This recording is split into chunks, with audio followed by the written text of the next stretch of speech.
Hello there. What is going on, everybody? I am coming to you today with my Armada predictions for 2019. Before I get too much into this video, I do want to point out that I'm not going to do a complete rehash of like my top 10 most expected ships. I've done 2 of those already. I'll put a link to the most recent one in the description below. But basically, there's such a snail's pace that Armada is moving at right now. My last predictions still have a lot left that haven't been fulfilled. I may touch on them a little bit in this video, but I'm also going to be talking about like hints that they've dropped that may indicate the direction that they're going. I'm going to lean a little bit more into that. And if you are a newer player getting into Armada, I have a great announcement to make. I just had my last big giveaway. I'm doing another one right now. This one will be a little smaller, but a little different. You may be wondering, where in the heck I got this. I actually found this at a local store. This is the Imperial Squadrons pack, Imperial Fighter Squadrons pack, and this is the original one, the first one, not the Imperial Fighter Squadrons 2. So if you're trying to field TIE bombers, interceptors, all of that good stuff, I got one for you. And all it takes to enter to win this is to be a subscriber and leave a comment on this or one of my videos. It's as simple as that. So yes, I'm giving away an Imperial Fighter Squadrons pack. I will mail this to you, and I will let this run just past New Year's. So this way, if you don't get what you want for Christmas, maybe you'll have a chance to win one of these. And this is a good thing too, because these are really hard to get right now, and it's one of those things that hamper a lot of new players. So you can enter to win even if you don't need this. Maybe you know somebody who does. I'm trying to get more people started into this game. I figured this is a good giveaway to get. I actually picked this up a little while ago, and I've really debated on whether or not opening it. But I think I'm going to wait, because there's certain mass bomber fleets I would like to potentially run. But I've already got 2 of those packs. I don't really need another one right now. So I'll wait until they eventually get reprinted someday. But for now, we're going to hopefully jumpstart the community a little more with giving away a little hard to find package that I was fortunate enough to find in the wild, actually up at Sci-Fi City here in Orlando, Florida. So check out Sci-Fi City. You never know what you might find. But so let's go ahead and jump into the predictions.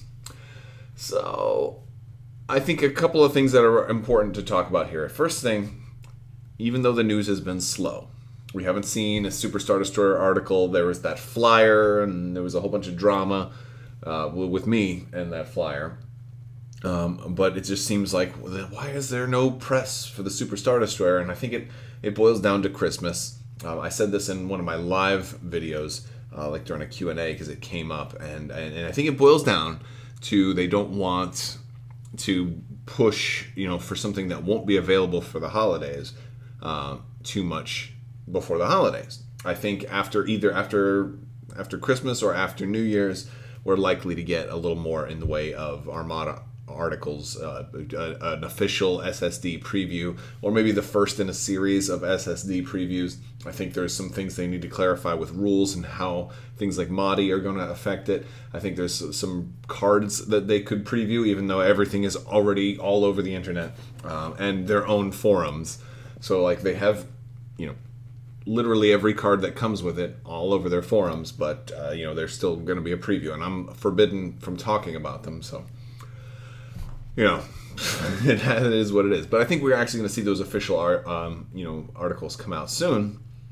But for now, some people think that they've forgotten about Armada. So I want to remind you, as we were coming into 2019, it has been a full year between when, if you go look at the articles for Armada, you can see when they announced Wave 7, and then you can see when they announced the Super Star Destroyer. They're exactly a year apart. So we're definitely down into, like, right now we're in one expansion a year or one wave a year territory. So they tweeted this out today with the hashtag Armada, and it's just some great artwork for for a Pelta. And this was, I think this came out last night, but it was on the 22nd they tweeted this. I saw it not too long ago, and I thought I would just share this with you guys, and it's just kind of like a reminder, like and it's nice to see things like this. Fantasy Flight officially, making announcements with the hashtag Armada. It's a nice thing to see. It helps you remember that they haven't forgotten about this game. And I think that may be a good thing as we cross the threshold into 2019. And I know you're saying, hey, this was your predictions thread. Well, I'm building up to it because I think this is one of the seeds that they're planting. I think there's some good things coming in 2019. And I think this is just them kind of reminding people, because the fans are getting kind of restless and annoyed at the lack of information. How many Fridays have gone by, where there hasn't been any Star Wars articles at all lately? It seems like, I think they've shifted, to maybe Monday updates for big updates. I'm not sure what the deal is, but to me, this was them reminding us, hey, we haven't forgotten about Armada. And I happen to know that they haven't forgotten about Armada because I talk to people, and it gets impressed upon me that multiple times that the game is not forgotten. I mean, they love the game, and it seems like it's just a lower priority than Legion and X-Wing right now. However, 2019 maybe a whole new ball game. Why do I say that? Let's jump into the actual prediction stuff, or the hints that are leading up to predictions. First off, they tease on the alternate art cards in the promos and the OP kits, and different things that we haven't seen in the game before. Now, granted, alternate art cards are not always the final, here's exactly what's coming. But the reason that started is because in X-Wing, for the first 6 or 7 or 8 waves of X-Wing, a lot of times we would get clues to the next wave in the art for the previous wave. A lot of times, I think M3A Interceptor was teased in the background of an art before it came out. A lot of little things like that.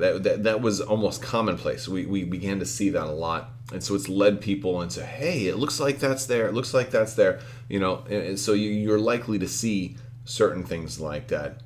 And that's nice. We've even seen Superstar Destroyers in the background of some, Armada art in the past, and so it was always kind of nice to see that as a possibility. And so boosted comms here, I'm not sure exactly what antenna array what part of a ship this is. I think some people have speculated about a lot of different things on the forums. I've heard it's a close-up of a specific section of a Nebulon. I'm not 100% sure what this is, but whatever it is, it could be something coming in. Maybe a station, maybe a space station kit, maybe a shield array, but there's a lot of maybe outside of the box things they could do. Or it could be nothing at all, but we're still, we're talking about some possible hints here. But here's a cool one they just teased. This new Slave Turrets promo. That's a DP-20 right there. So you guys who have played some of the older Star Wars games will definitely remember this ship as being a major, a powerful gunship. And this would be a real fun one to get into the game. I'm not a big fan of its particular look because it seems like it was a CR90 without any detail and an uglier configuration, but I'm sure they could sculpt it well enough to make it look cool. And put enough detail and definition in there. But I'm just all for more ships. It wouldn't be my first pick of a ship for the Rebels to get right now, because for one, it'd be another small ship. And they have a lot of small ships already, but I'll take anything at this point. So and the DP-20 doesn't exist in any of their other games right now outside of perhaps the RPG, and of course that could absolutely be where this is from. They have certainly done a lot of art for the RPG, and I actually think FFG should put out an art book, which would be really cool. But yeah, this is probably something just from the RPG. This may not mean that a DP-20 is in the next wave. May not mean that a DP-20 is coming soon or ever. But it also might. It just might. So that's kind of cool. We have seen other things before, and I think at the beginning of this year, we had these, the Bellator in the background of the expanded hangar bay card. So. And some people argue that that's not a Bellator, but I'm pretty sure that's a Bellator Superstar Destroyer. So that's really cool. And granted, that was teased almost a year ago, or maybe a little over a year ago. and we didn't get that, but we did get Super Star Destroyers, right? Now this came out before. This was teased long before we had the announcement at Gen Con for the Super Star Destroyer. So, from a certain point of view, they did tease huge ships on this alternate art card. So it's this is just expanding on perhaps some of the things in there are slight teasers or slight, hey, consider maybe this way, consider maybe that. Now this could also mean that a Bellator is still in the pipe. Maybe, maybe not. Maybe it's something they're considering.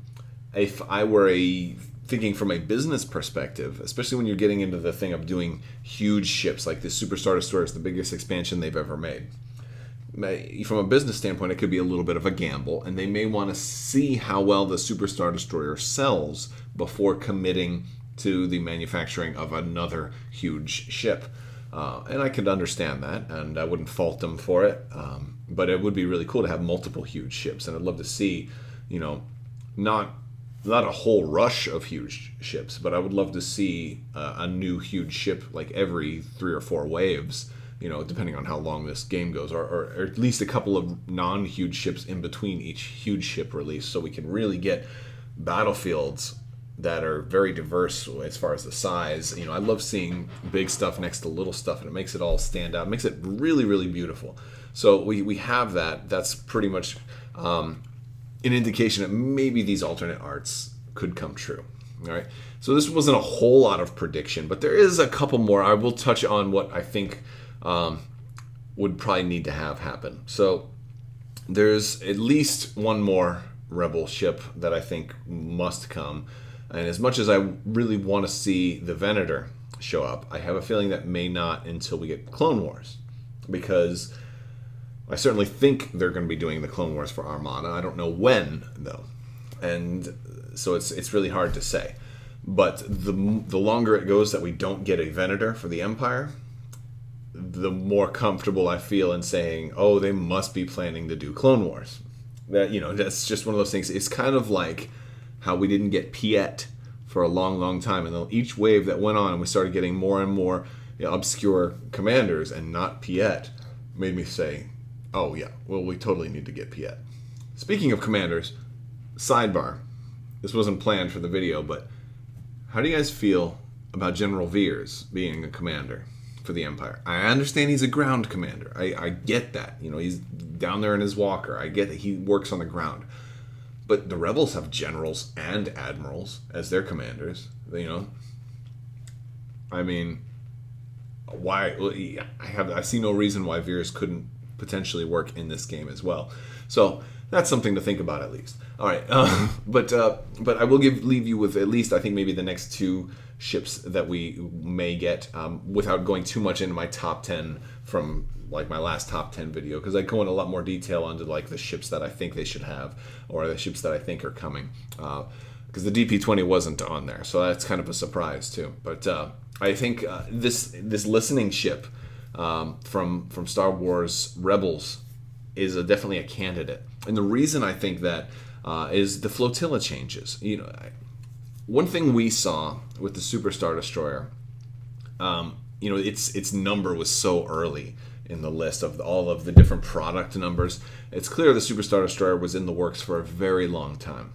And it really makes me think that some of the stuff that has higher numbers than the Super Star Destroyer may have been planned to counter the Super Star Destroyer. But since the Super Star Destroyer didn't come out yet, we didn't understand the brilliance of certain cards, like let's go with the title Mon Carin for the Liberty, right? And like that one, had we known about a ship with 6 defensive tokens, we would have been like, oh, okay, now all of a sudden that makes more sense. Possibly. I mean, just not that Mon Carin was a bad title, but it was one that initially looked cool, and then we're like, well, maybe not so good. But I guess my point is, now that we've got hindsight on, oh, well, this was in the works, and now it gives us more illumination on things that were going on all along. If more flotillas are in the works, it then sheds more light on that last FAQ we got where they restricted us to only 2 flotillas. Why do I say that? Well, when they did that big change, they fixed everything that was wrong with flotillas. And the limit to flotillas didn't really need to change. A lot of people feel like they didn't need to change the limit of flotillas because what they changed was they fixed relay, so flotillas couldn't just give you stuff from all the way across the board. They also changed it to where flotillas don't count towards keeping you from being tabled. So if I blow up all your ships and all that's left is flotillas and or squadrons, then you're still tabled. So that was like two really big things that helped. So like by all means now run, 10 Gazantes if you want, because I'll just have to blow up one ship and I'll win. It'll be so much easier. So that's like, why restrict us to only 2 flotillas? I guess maybe to help prevent activation spam from a certain point of view, but I feel like, again, I'm not 100% sure, but I feel like that, the fact that they don't count towards being tabled was all the incentive you need not to use too many flotillas. So, if we find out that more flotillas were in the works, that might shed more light. It's like, oh, now I see why the limit was 2, because maybe there's other flotillas that if you had 3 of them, they might be like totally overpowered. Or, we might just realize combos, and we may see some more flotillas that once we see how they work, we're like, that's why that makes sense now. I may be wrong. But this is another flotilla, and granted, maybe the Empire doesn't need a flotilla, but I think because of this, the Dornian gunship, it's a small ship, right? And it's actually a lot smaller than I originally thought. It's not going to fit on a small base if you're sticking with its actual length and measurements. It's a lot smaller than the CR90. So it's about the size of a GR75, very close to it. So I think this would end up being possibly a flotilla. I would rather see it as a small ship because I think you want to be able. It's got a lot of detail, and especially in Rogue One, they really touched them up as opposed to the original ones from the original trilogy. But I think this one could end up being a flotilla, maybe a combat flotilla. And of course, if you're going to do another flotilla for the Rebels, maybe you have to do another one for the Empire too. So that's kind of why the listening ship is in there. Plus, it could have a totally different role. It may be the non-shooting version of a flotilla. It's just like, how the GR75 is kind of like the non-shooting Rebel version. And this one could be the shooty Rebel version. This one might have like 2 red dice in its front arc, or something like that. It might be like kind of like a gunship flotilla. And thus, if you had 5, 6, 7 of them at like 20 points each, or what have you, then it might end up being too powerful, So I can understand, the limit if something else like this comes out. It turns out to be a flotilla. It turns out to be potentially really powerful. But if your limit is 2, and now you also have to choose, do I want that GR75 for support? And if so, then I can only have 1 of these Dornian gunships. It gives you some tough choices. So that's kind of my look at 2019. I have a feeling like something like that might happen. Obviously, the SSD is going to come out, change things, but I think it's not too unreasonable to expect some news about something else coming earlier than we got last year. I don't think we're going to go all the way until August until we get some news again. I just don't see that happening for a number of reasons. I mean, the Rebels won't have had anything for 2 years if that's the case, and that's really unfair, I think. And I think we're only getting the 1 ship. I think they owe us a little more, especially to keep interest in the game thriving when this gamble of a ship is about to hit. I think they need to get interest excited again before the SSD hits shelves. So I'm thinking March right now we'll probably have the SSD. So I would guess by February we'll have some kind of new Armada announcement, something exciting, something cool, a new wave, some new ships, something cool. That's my predictions. Maybe it'll be DP20, maybe it'll be flotillas, maybe it'll be a big wave. But I would love to hear what you guys think. And don't forget to click that subscribe button and leave a comment. Enter to win the Imperial Fighter Squadrons expansion pack which I will be giving away. If you like this video, go ahead and give it a thumbs up. Let me know what you think down in the comment section. And I want to thank you guys so much. Thank you to my patrons as well on Patreon. You guys are amazing. I want to thank you all so much for watching. And as always, have a great day.